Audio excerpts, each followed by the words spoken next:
All right, so I'm gonna show you. I'm gonna try to show you the 1 minute scalp. So initially, I got in. I don't even. Oh yeah, I'll use it. I'll use the indicators. Initially, I got in somewhere up here. Everything was blue up here. So right now, my rules are. Right now, okay. So right now, I'm not getting into. See this wick? I'm not getting into past this wick. I have a stop, trigger order on my phone to get in at 154. Right after that, or 154.50.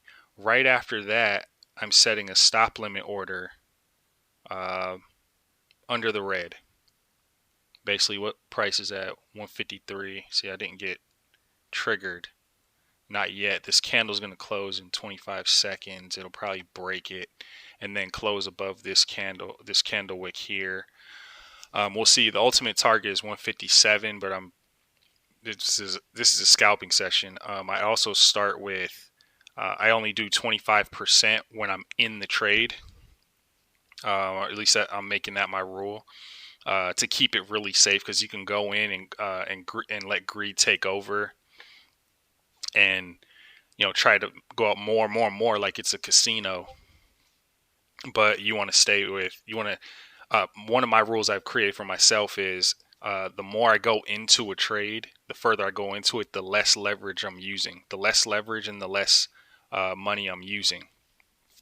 Um, so another thing I want to make sure as it's going up after it breaks 154, these volume bars the blue starts closing over the yellow and eventually under.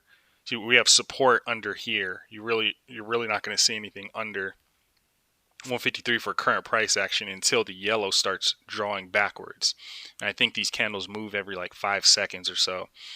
There's 13 seconds left on this one. I don't know what it's doing here. I didn't get triggered at 154.50, so I'm just chilling right now. I'm waiting for a clear break of this area. This has been serving as support. Um, this volume over here is very little. It cascades on the way down. The yellows are starting to open up for sell orders.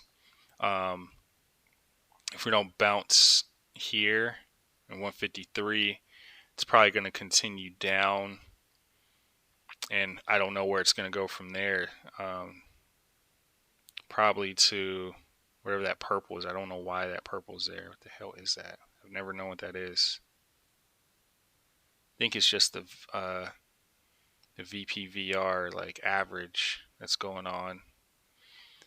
But if it doesn't catch up there, if it doesn't catch this as a bottom, then it's going to, I'm pretty sure it's going to drop through, but we'll see. I mean, these are all buy orders, and the last little test I did, it didn't go past like this bar here, and like right now it's reversing. You also want to have the volume candles on as well.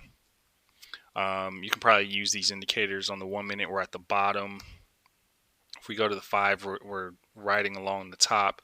I guess this gives you a better indicator of what's actually happening. It looks like on the 5 minute we're creating a flag.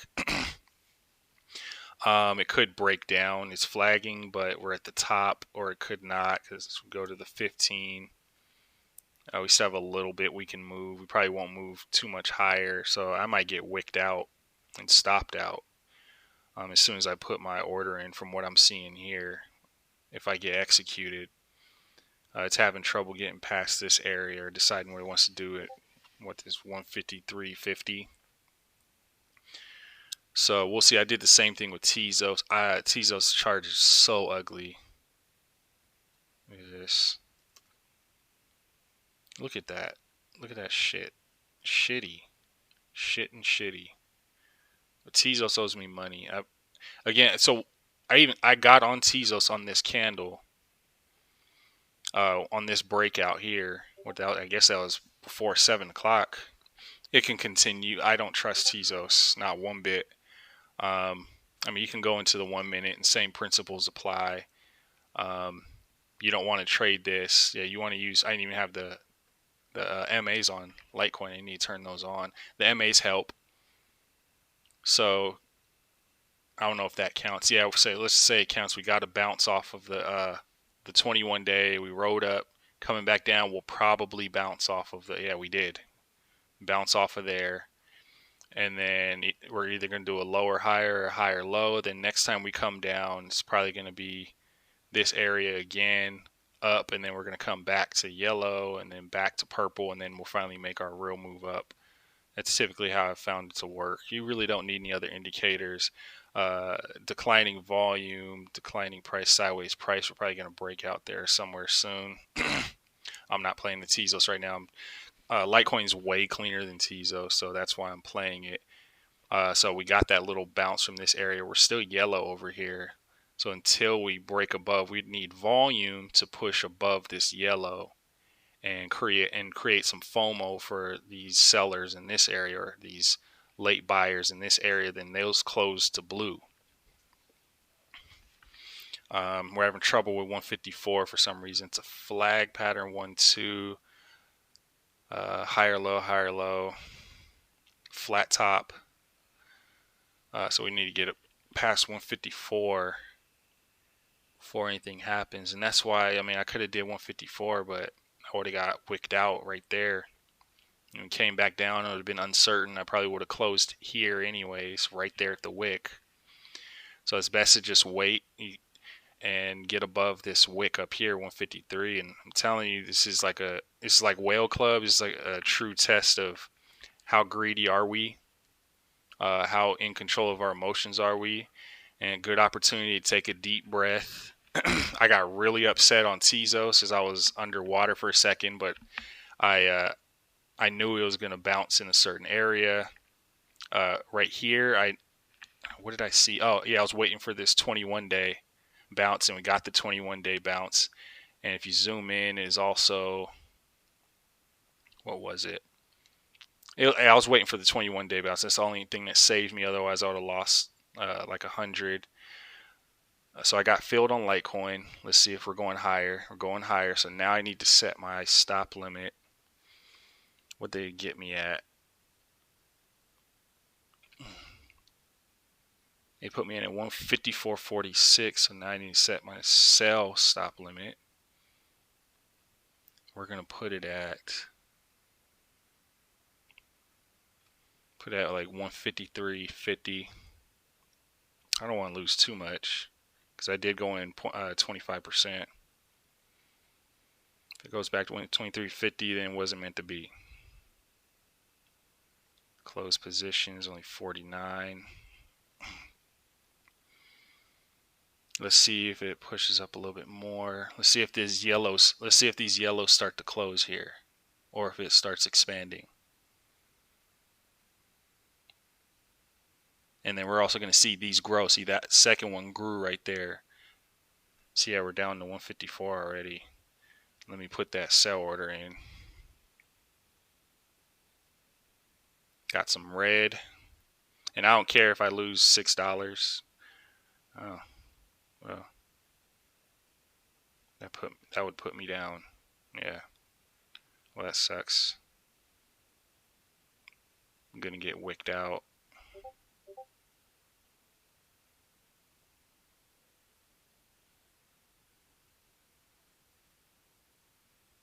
Okay. I'll still probably get wicked out with 26 seconds left. I probably put it too far down. And I probably opened it up too soon. I'm down $31 at the moment. See how this candle ends. Not looking good. 53.50, so we're about to lose $50.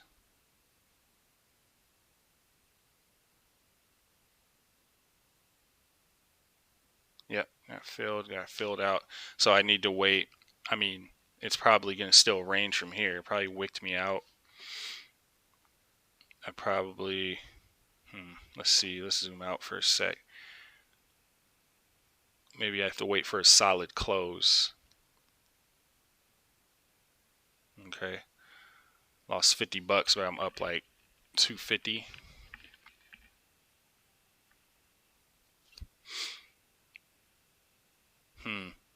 Maybe I'll wait for all the blues. Maybe I'll wait for these to be all blue. let it go clear out, and let it be all blue.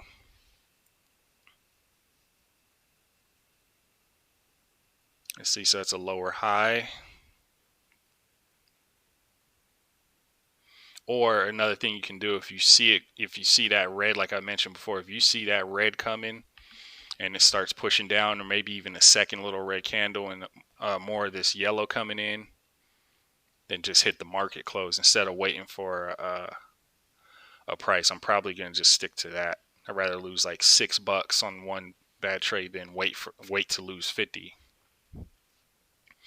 But this probably works on this works way better on initial breakouts, as long as you can get to the coin in time. And with Tezos, I proved it was okay, and I even left off like 3 or 4 cents just to play it safe.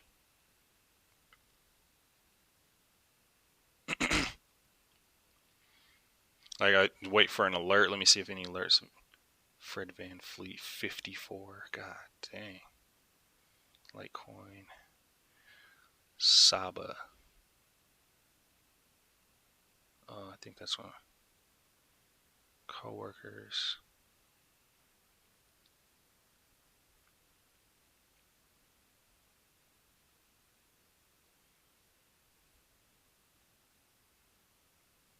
And there was a Tezos down pump. I got the Tezos up alert, and that's when I went in, looked at the chart real quick, pulled back, looked to where it could go, and went in on the candle wick, which is crazy.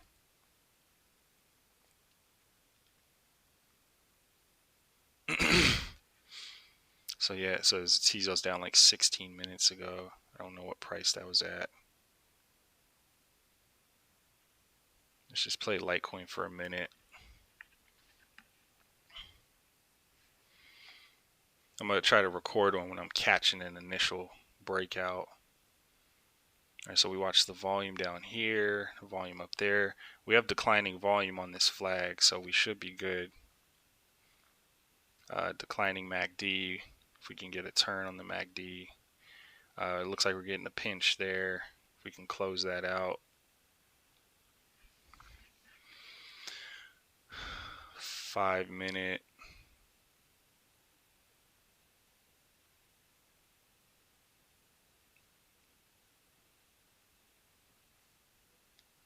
Yep, still okay. So we got a red on the 5 minute. That's important.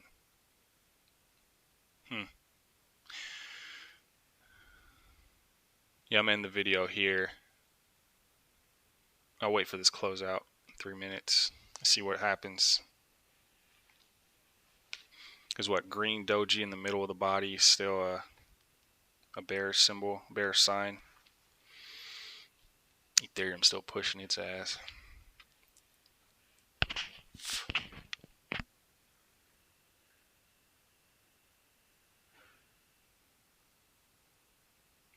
Let me make sure I'm not in any positions or about to get executed.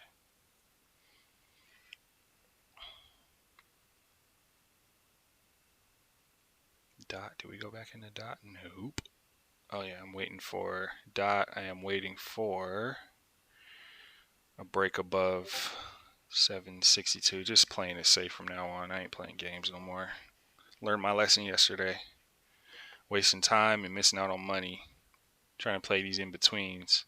If I'm going to play these in-betweens, I'm going to use a fucking magnifying glass like I am right now. Tezos dropping. Let's see what the 5 minute showing. Bring these out. Yeah, I don't need the OBV.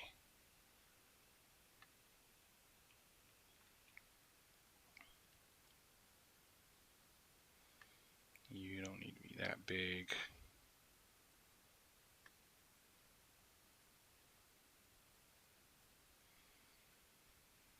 Everything's coming down. We could get a bump up here on Tezos. All the indicators are scooping. The 5 minute MACD. MACD RSI. Is that back at 70? See if we get a bounce here and then a lower high, lower high.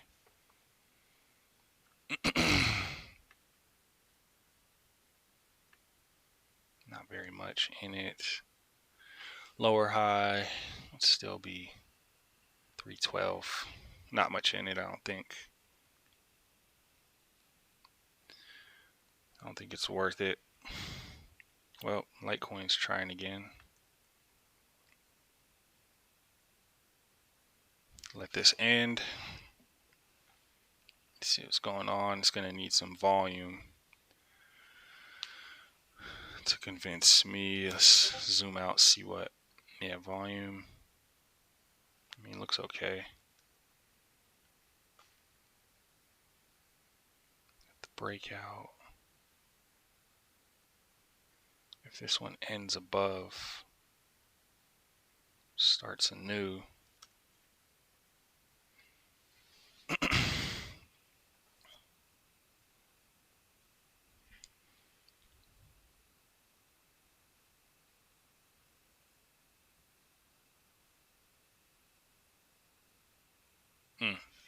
Red.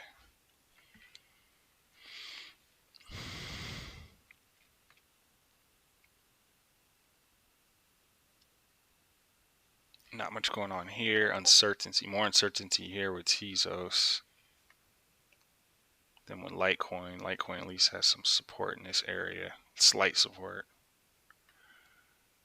But yeah, it's probably going to come down to the blue and try again. Let's see. Usually I do a 15-minute in the past. So first target right there. Second target right there for two bounce areas. Or you just buy within the two bounce areas. So $3 support looks good, and Tezos has trouble staying above $3 for some reason. A market maker must own all the Tezos. But yeah, I'll try again later. Show you another video.